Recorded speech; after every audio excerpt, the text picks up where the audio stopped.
In a previous video, I introduced these, which are Makit and Bakit Suncatcher kits from the 80s.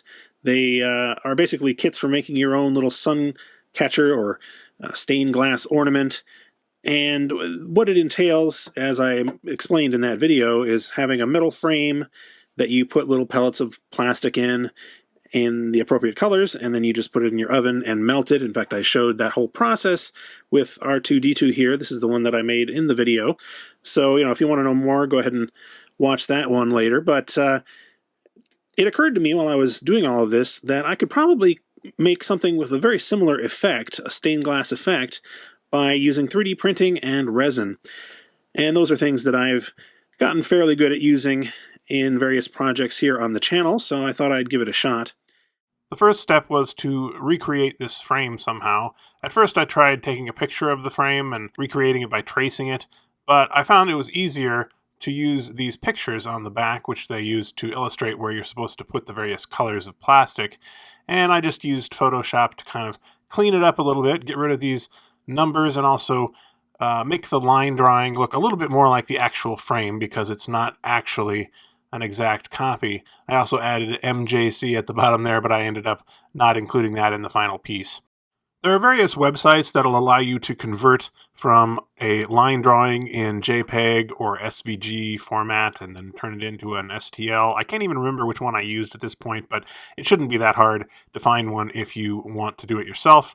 I was then able to print it off on my Creality CR10S4 filament 3D printer, and I didn't really have any problems. I scaled it to be just a nice size that would fit on the bed of the printer, around 14 inches tall, and it didn't really have any problems printing. So really the next step was to figure out how I was going to make the colored portions of the stained glass. When I first thought of this idea months ago, I thought I could probably just use 3D printer resin, the kind we use in our resin 3D printers, and expose it manually with a UV lamp and just have it harden that way. But after performing a few tests, I discovered that doesn't work at all, because either the resin cures much too fast and gets very hot and actually starts to smoke in some cases, or it doesn't cure all the way through and you've got uncured resin on the bottom. Here you can also see that if you put the lamp very close to the resin, it starts to deform and kind of, crumples up. It's not good. It's not going to be appropriate for what I wanted it to do. So I decided I would just use epoxy resin, which I had used a little bit on a previous project and found to be relatively easy to use. We'll talk more about that in just a little bit. So here's the finished frame, and it came out pretty well, I think. The main issue that I had was, of course, trying to figure out how to be able to pour resin in each of these little compartments without having it just go straight through, because even if you put this on a flat surface, it's not a complete seal, and resin, if you've ever used it, has a way of finding even the smallest little gap to flow through, and that's something that I learned in my earlier attempts at this, which I will talk about afterward. Hopefully this is the successful one. Anyway, when I first tried it out, I tried using this Glad Press and Seal, which is just something I had around the house. It's basically plastic wrap with some weak adhesive on it to help adhere it to whatever you're attaching it to. Well, really, it's to help adhere it to itself. But I was thinking I could attach it to the back of this, and it would be adhesive enough that it would, stop the resin from flowing out. And it did work somewhat, but it's a little complicated, and I decided that was really not the way to go. So my next option was to get some of these self-adhesive laminating sheets. They're just clear plastic sheets with adhesive on them, similar to this, but I think the adhesive is considerably stronger on these. And the idea is that we will just peel this backing off here. This is one of the sheets, and apply the sheet to the back. Now the only issue is, if I had planned this a little better, I suppose I would have just made this smaller. But since I already have this all printed and everything, I thought I would maybe have to combine a couple of these sheets somehow, maybe 2 going this way. And so my main concern is, I mean, assuming this works at all, is this seam here, because there may be a little bit of a place where resin can seep out there. But anyway, that's the plan. I'm going to put this on the back and then pour resin in here, and hopefully it will work. Fingers crossed.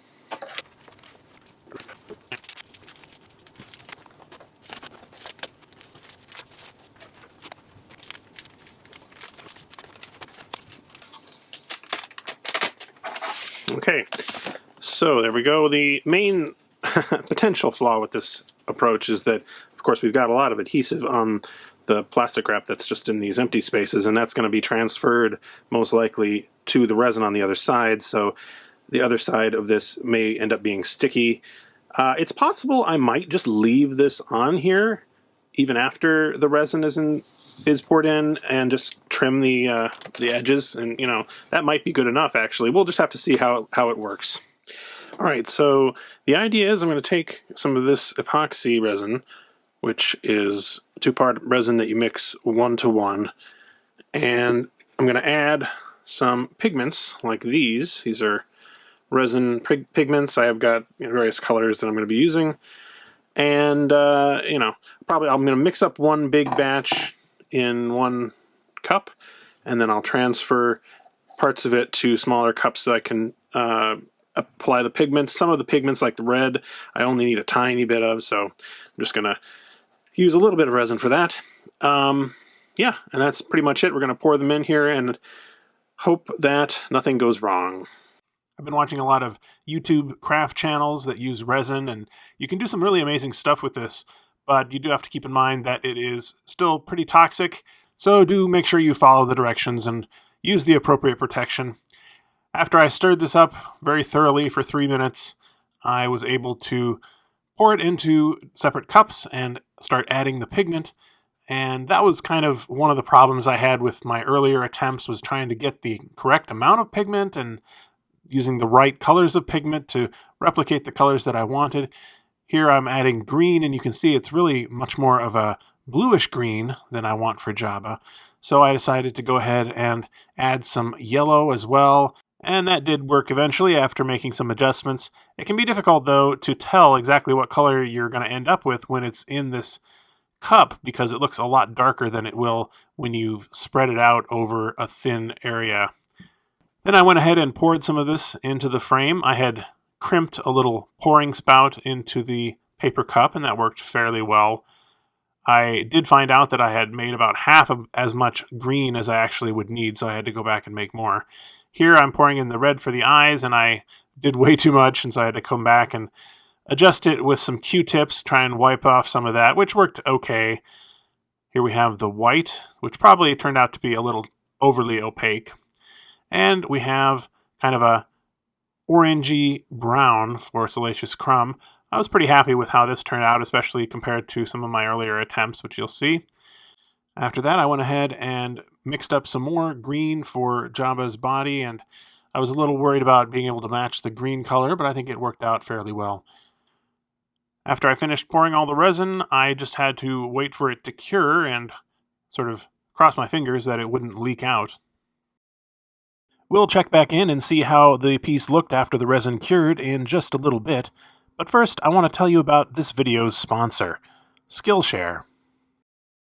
SKILLSHARE is an online learning community with thousands of classes on a wide variety of topics. There are no ads, and they're adding new premium classes all the time, so you're sure to find something that interests you. This project got me interested in stained glass, so I decided to take the class Introduction to Stained Glass by Franny Shaw, where she shows how to make a stained glass project from the very beginning, including drawing out a template, cutting it out, putting it onto the glass, scoring the glass, breaking the pieces of glass along the score lines, and then grinding the edges of the glass so it's not too sharp, applying copper foil tape to the edges, and then soldering them together, and finally applying some patina to the soldered portions, and waxing the entire piece, it really made me appreciate how much work goes into making just a simple stained glass piece like this. I don't know if I'll ever actually get the opportunity to make a real stained glass piece, but this kind of made me feel like I had in a way. If you'd like to try Skillshare for yourself, the first 1,000 people to use the link in my description box or to use my code will get a 1-month free trial of Skillshare, so check the video description if you're interested. Thanks to Skillshare for sponsoring this video. All right, it's the next day, maybe not quite 24 hours since I poured these, but it's been quite a while, longer than this kind of resin is supposed to take to cure, and it does seem to be cured. It's nice and smooth and pretty stiff there on the surface. I will say there are some bubbles that you can see in various places, although if you look at it from a reasonable distance, you can't really see them very much. And aside from that, it looks really nice, I think.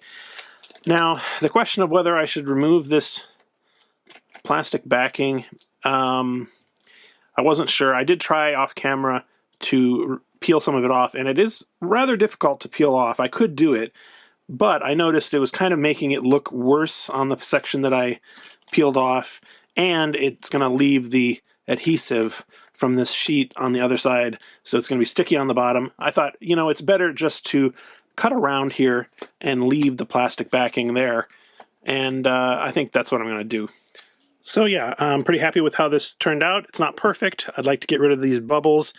But I did try on an earlier one to use a heat gun on the surface, which they recommended, but it ended up melting some of the plastic, and also the PLA plastic is likely going to deform if you do that, so I decided I wasn't going to try that and just let the bubbles form where they may, I guess. Obviously, if I had some kind of a vacuum chamber or a pressure pot or something, I could probably get rid of those bubbles as well, but honestly, it's not that big of a deal to me at this point anyway. I'm just glad I got something that's pretty close to what I had in mind for this project. However, as I mentioned, I did have a few issues in earlier iterations, earlier attempts, so I'd like to show those to you now. The first one is this one here, and as you can see, it doesn't look too bad, but Jabba's coloring is very faint. I wasn't sure how much pigment to add, but beyond that also, I had a lot of leakage in between the different colors, so I did all the colors at once and had them, you know, together next to each other here, and the colors from Salacious Crumb kind of leaked into Jabba, the color from Jabba leaked into the white background, and so forth. I noticed that happening before it had fully cured, so I kind of mixed it up a little bit with a toothpick and kind of fixed it to some degree over here, I guess, but honestly, it's pretty bad, and, you know, looks like he's blushing here because he's got so much red on his face. This is not what I was going for. Maybe if I had managed to make Jabba a darker green, I might have just gone with this and not tried to make any more, but I'm glad I did try and perfect the process. I did want to show you, though, this part here where it had leaked.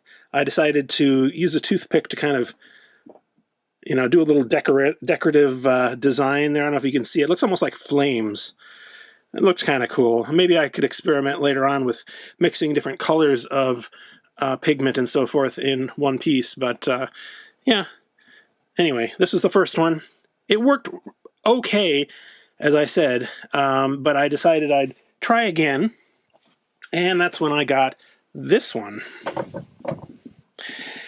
This is a classic case of overcorrecting when you make a mistake, I guess. First of all, I made Jabba darker than he should be because I just really wanted to make sure he wasn't so faint. I also ended up filling it too much, so you can see, I don't know if you can tell, but it's kind of overflowing these parts of the framework. You know, you don't want resin to go over the frame. And also Salacious Crumb is just horrible because I added, I guess, too much brown pigment, I think it was. So you can barely tell the difference between the parts that are supposed to be reddish brown and are supposed to be kind of a light brown. And beyond that, it also leaked outside the frame a fair amount, so I had to cut that off. Here you can see, even as I was pouring it, that it was starting to leak into Salacious Crumb there, and clearly there was just not a good seal on the bottom. I left it for a little while and came back to this. This entire thing is green. And at this point, I wasn't sure what I should do, but I decided I would try and take a Q-tip and kind of scoop out some of this partially congealed resin, which was probably not a good idea. In hindsight, it was very difficult. I wasn't able to get it all out, and that's part of what contributed, I think, to having to go too dark with Salacious Crumb. And the other thing is that Jabba, his part was much too thin, of course, because all of his resin had leaked into other places, so I had to come back on top and pour another layer of green on top of that. And I'd already run out of the green that I had used in the first layer, so I had to try and make a different green, which turned out to be much too dark, and it was just one thing after another. Eventually, I was able to get something resembling a finished piece, but I wasn't really happy with any aspect of it. So overall, I would say this was probably worse than my first attempt, or at least it was a lot more troublesome to make. Since this is stained glass, of course, we want to see what it looks like when illuminated from behind. And to do that, I decided to take one of my studio lights, turn off all the other lights in the room, and just kind of put the piece on top of it. And that allowed us to get this nice even lighting from behind. And I'll have to say, I think it looks really good like this. I'm not totally sure how this will hold up over the long term. Resin has a tendency to yellow over time, and I think it probably doesn't do particularly well when exposed to UV light over a long period of time as well. So using it as a sun catcher like we were supposed to with these original vintage ones might not actually work that well, but I'm probably just going to be displaying this indoors anyway. I don't know if anyone else has done this kind of resin stained glass before in the past with a 3D printed frame. I haven't seen anyone do it, but it's entirely possible that I'm not the first to come up with it. But I did come up with this process that I used independently, and I'm kind of proud of myself for being able to overcome a lot of the issues that I ran into and actually come up with a finished piece that looks very much the way that I had envisioned. I think I'm going to continue to experiment with resin in general and with this stained glass technique specifically, so I'd be interested to hear what you think about it and if you have any suggestions about ways that I can use this same technique in the future. Thanks very much for watching. This video is brought to you with the help of Skillshare and my patrons from Patreon, including these Palace VIPs and Angelica Brady. See the video description for more information about Skillshare or about how to sign up for Patreon, where you can support the channel for as little as $1 a month.